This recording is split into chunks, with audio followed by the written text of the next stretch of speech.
Salam, selamat bertemu dalam kebaktian online gereja BEM Taman Sri Muhibah. Sekiranya ini adalah kali pertama Anda menyertai kami berharap ini tidak akan menjadi kali yang terakhir dan teruskan menyertai kami dalam kebaktian online seterusnya. Bagi kebaktian hari ini, firman Tuhan akan disampaikan oleh Reverend Trump Ipoi. Kiranya kita diteguhkan dan diberkati dengan firman Tuhan yang akan disampaikan. Haleluya.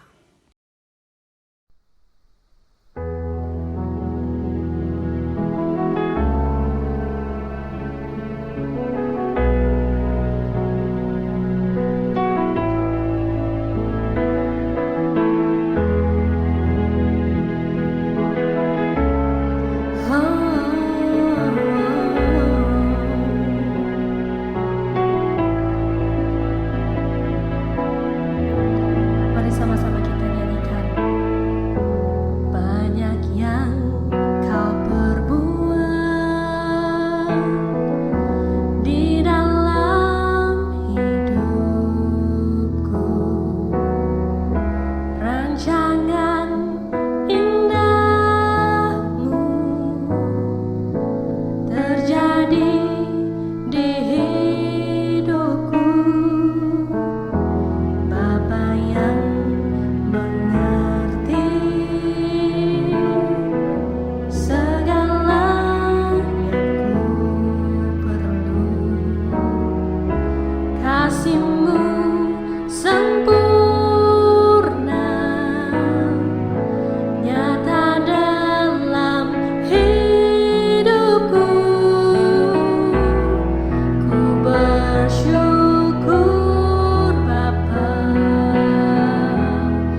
buat kasih setiamu di dalam hidupku.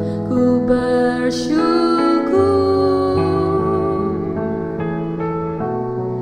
ku bersyukur Bapa, ku bersyukur Tuhan buat kasih setiamu di dalam hidupku. Ku bersyukur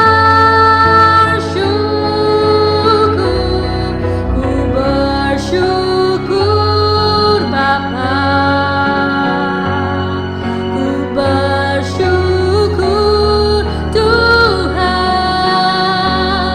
buat kasih setiamu di dalam hidupku. Ku bersyukur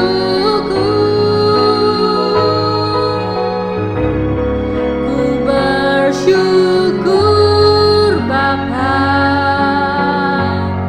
ku bersyukur Tuhan buat kasih setiamu di dalam hidupku. Ku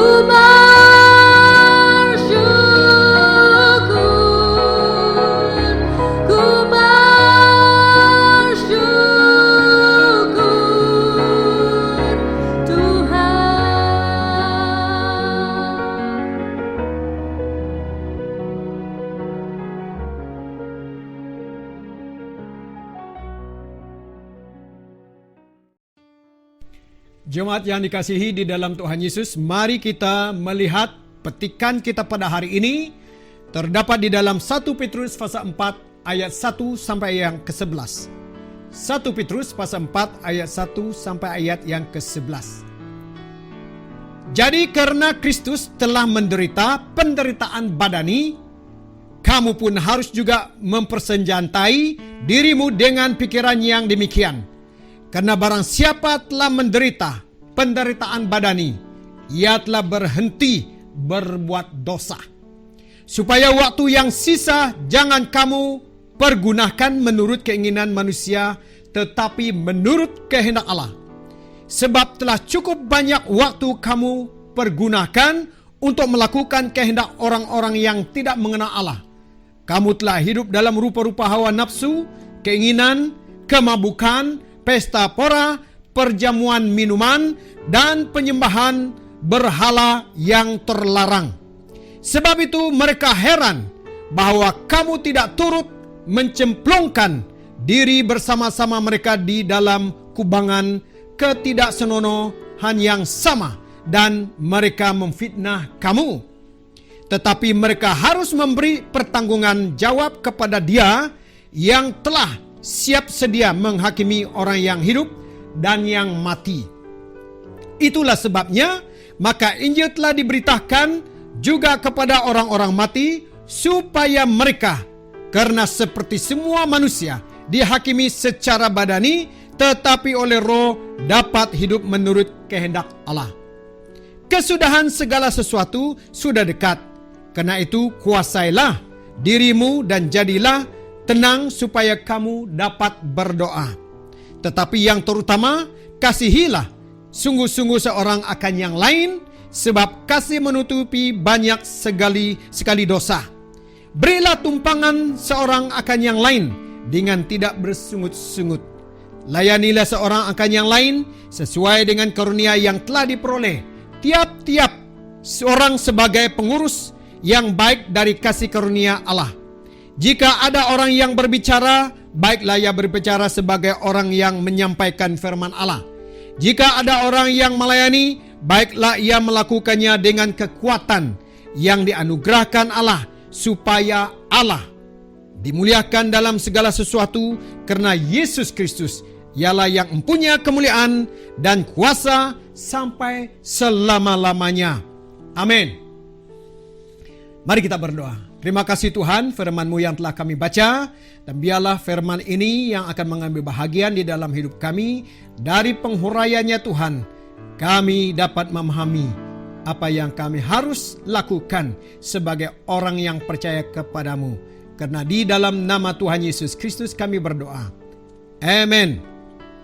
Jadi saya mengambilkan tema khotbah pada pagi hari ini adalah sisa waktu yang Anda miliki ataupun sisa waktu Anda. Bagaimana kita akan memulahkan ataupun menggunakan sisa waktu yang ada pada diri kita. Entah yang masih pendekkah ataupun yang masih panjangkah, saya tidak tahu, karena semua waktu-waktu yang kita ada dari sekarang adalah Tuhan yang menentukan. Jadi yang pertama, dalam ayat yang pertama sampai ayat yang ketiga, saya memberikan suatu kalimat yang mana mengatakan sikap militan ataupun sikap tegas kita terhadap dosa, saudara. Jadi kita lihat bahwa di dalam ayat yang pertama, dia mengatakan, jadi karena Kristus telah menderita penderitaan badani, kamu pun harus juga mempersenjatai dirimu dengan pikiran yang demikian. Dengan kata lain, saudara, pikirkan apa yang dilakukan dosa kepada Yesus. Yesus bukan seorang yang berdosa. Anda dan saya yang telah berdosa. Dan apa yang telah dilakukan dosa Anda dan saya terhadap Yesus Kristus.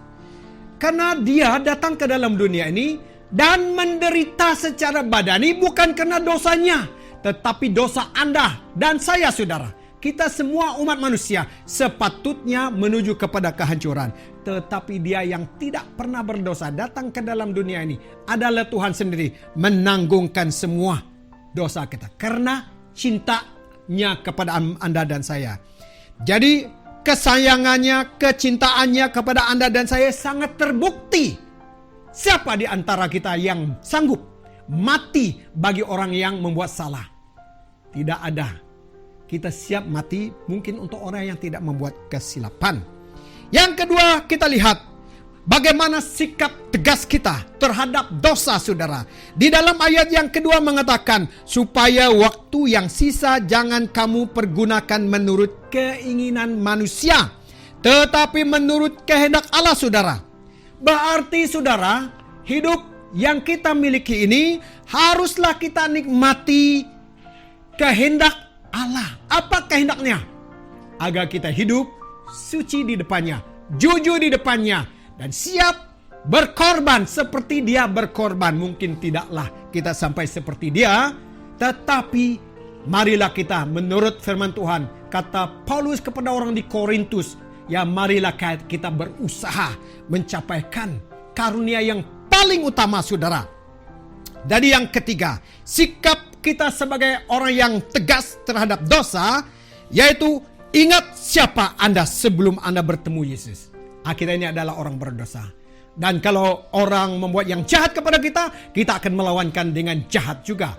Tetapi sebagai orang yang sudah percaya kepada Tuhan Yesus, kalau orang tampilin pipi Anda di sebelah, Anda memberikan sebelah kanan. Siapa sanggup? Ayo, jangan-jangan saya seorang gembala pun takut. Ya, khawatir, mampukah tidak? Tetapi marilah kita siap sedia untuk menghadap, bukan membalas jahat dengan yang jahat, tetapi kita balas baik dengan balas jahat dengan yang baik, saudara. Jadi sikap kita yang kedua, kita lihat di dalam ayat yang keempat sampai ayat yang kelima, yaitu sikap sabar terhadap yang terhilang, saudara. Wow, orang yang terhilang. Kita lihat di dalam ayat yang keempat sampai yang keenam. Sebab itu mereka heran bahwa kamu tidak turut menceplungkan diri bersama-sama mereka di dalam kubangan ketidaksenonohan yang sama, dan mereka memfitnah kamu. Saudara, saya sudah lama menjadi gembala. Kadang-kadang sikap saya mau seperti orang yang duniawi.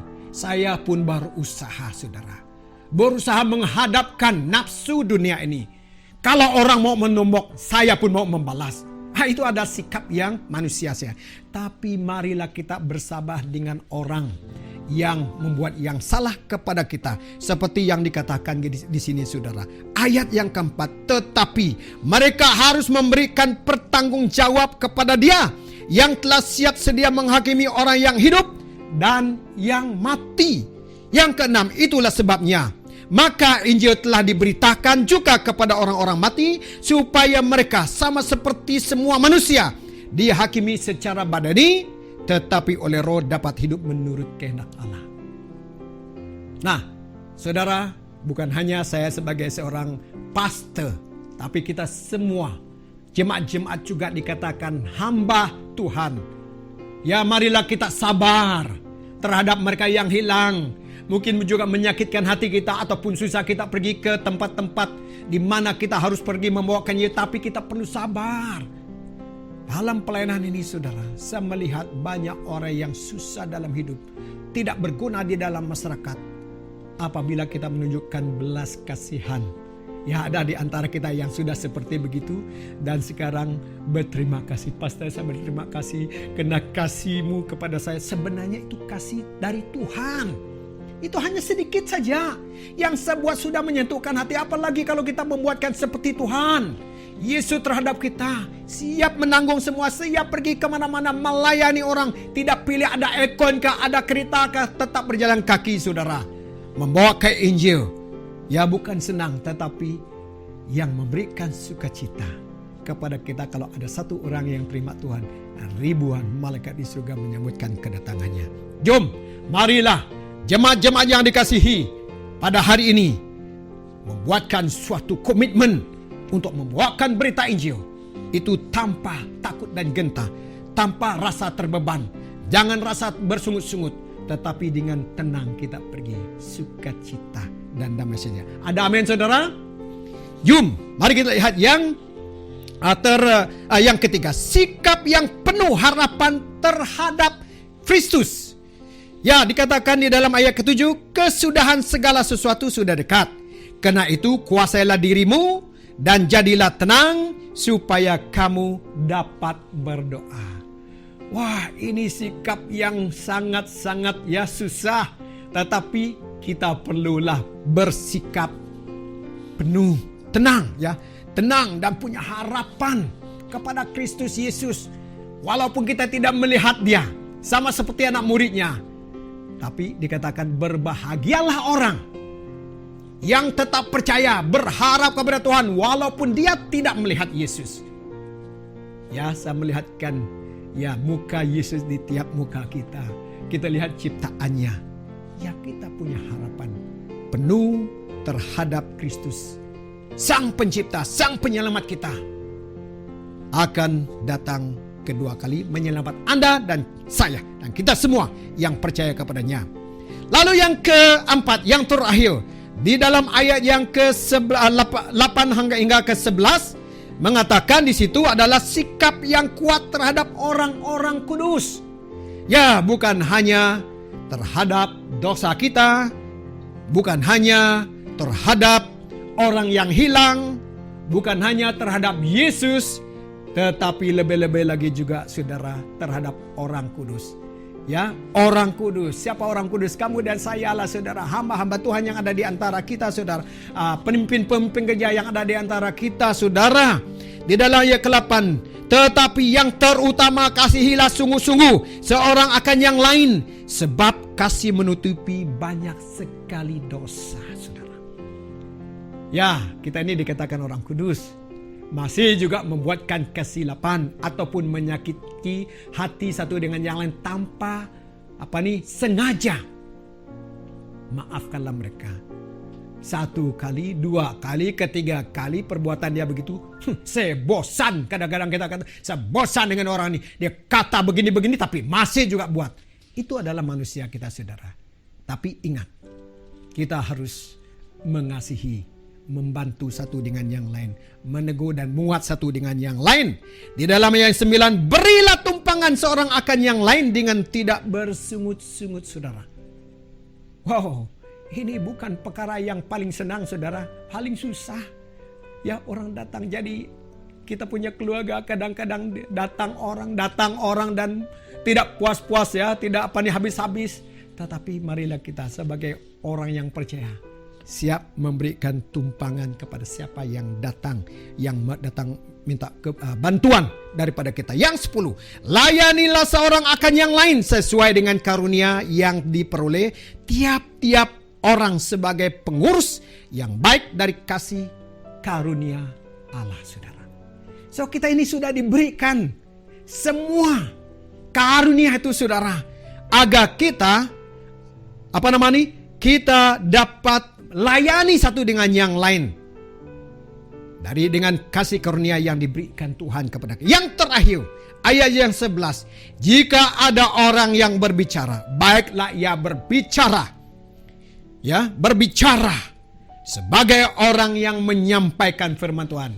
Berarti, saudara, setiap ucapan kita di antara satu dengan yang lain, apapun yang kita sampaikan, bicaralah, bercakaplah seperti orang yang sedang menyampaikan firman Tuhan.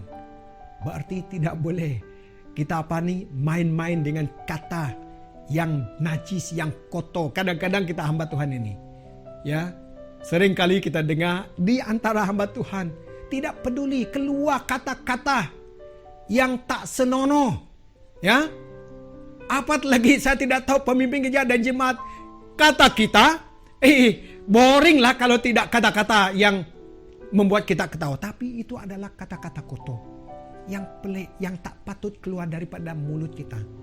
Ingat apa kata Rasul Paulus kepada orang di Kolose, kita harus menyampaikan kata-kata yang membangun, yang menyenang, dan yang menguat dan meneguhkan satu dengannya. Itu katanya di dalam Filipi, saudara. Pasal 4 ayat yang ke-8. So, biarlah semua yang manis dan bagus dan saya pikir semua kita akan terdorong dan kuat di dalam iman kita, saudara. Jadi karena itu, saudara, ingat keempat sikap kita sebagai orang Tuhan yang percaya kepada Tuhan daripada ayat-ayat yang telah kita baca tadi. Satu adalah sikap yang militan ataupun sikap yang tegas terhadap dosa. Kita tidak pun berkompromi dengan dosa. Yang kedua, sikap sabar terhadap yang hilang. Bukanlah senang, tetapi kita harus membuatkan dia senang. Sikap yang penuh harapan terhadap Yesus Kristus yang akan datang kedua kali. Yang terakhir adalah sikap kuat terhadap orang-orang kudus antara kita, saudara. Jadi itulah firman Tuhan yang boleh saya kongsikan untuk kita pada pagi hari ini. Mari kita berdoa. Allah Bapa kami yang di surga, kami datang kepadamu Tuhan.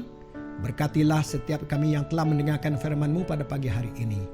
Jemaat-jemaat BMTSM dan semua yang mendengarkan di dalam YouTube ataupun Facebook, memberkati semuanya mereka ini, supaya mereka tegap dan kuat dalam iman.